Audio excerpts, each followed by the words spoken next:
OBC आरक्षण उपसमितीची बैठक आज हो ती मीटिंग झाली आणि चंद्रशेखर बावनकुळे जे आहेत ते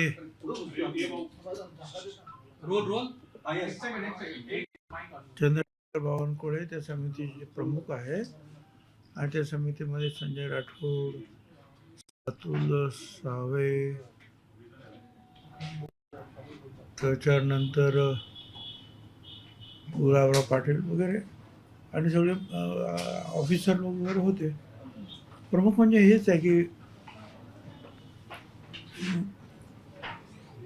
महाज्योती किंवा त्या ओबीसी खात्याला अधिक मदत द्यावी, कारण विद्यार्थ्यांचे पैसे द्यायचे आहेत, महाज्योतीचे जे आहेत ऑफिस बांधायचे आहेत, वसतिगृह बांधायचे आहेत, तर त्यासाठी निधी अपुरा पडतो आहे.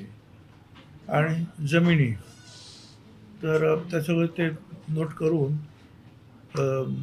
बावनकुळे साहेब म्हणाले की मी आणि ते अर्थ खात्याचे सुद्धा होते ते सगळे, तर ते म्हणाले की ठीक आम्ही या सगळ्याचा विचार करून निधीची व्यवस्था करू. प्रमुख उद्देश तोच होता की जे इतर ठिकाणी आहे, कारण मी अनेक वेळा सांगितलेलं की कोणावर अन्याय होऊ देऊ नका. वेगवेगळे घटक आहेत, सारथी, आर्थी, बार्टी, मनार्थी वगैरे वगैरे, तर त्याप्रमाणे त्याचा विचार करावा आणि त्याच्यामध्ये कुठे अनोमली होऊ नये. आणि ते कुठे कुठे अनोमली झालेली आहेत, कुठे कुठे म्हणजे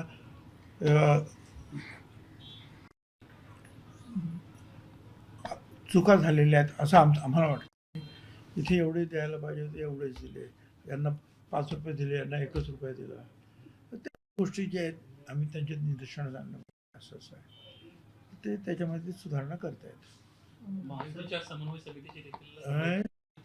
समितीची देखील बैठक होणार आहे. त्याचे सदस्य आहात. खरं तर महामंडळ असतील किंवा पालकमंत्री पदाचा विषय असेल मागच्या अनेक दिवसांचा, या संदर्भात काही चर्चा होणं अपेक्षित आहे का? नाही, तर मला तर असं आहे ना, जसे तुम्ही काही प्रश्न विचारता तसं तिथे आम्ही पण अनेक गोष्टीवर चर्चा करत असतो. याचं काय, त्याचं काय, त्याचं काय. आता त्याच्यामध्ये नक्की किती अधिकृत किती आणि अनधिकृत किती आहे, अनधिकृत ते आता काय सांगता येणार. चर्चा होणार अनेक गोष्टींवर.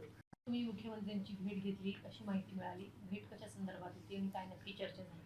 भेट याच्या संदर्भात होती की आमची फाईल तिकडे आहे आणि मका आणि धान म्हणजे तो काय म्हणतो आपण तांदूळ वगैरे तिकडचा, त्याचे पैसे जे आहेत ते सगळे आमदार आमच्या पाठीमागे लागतात.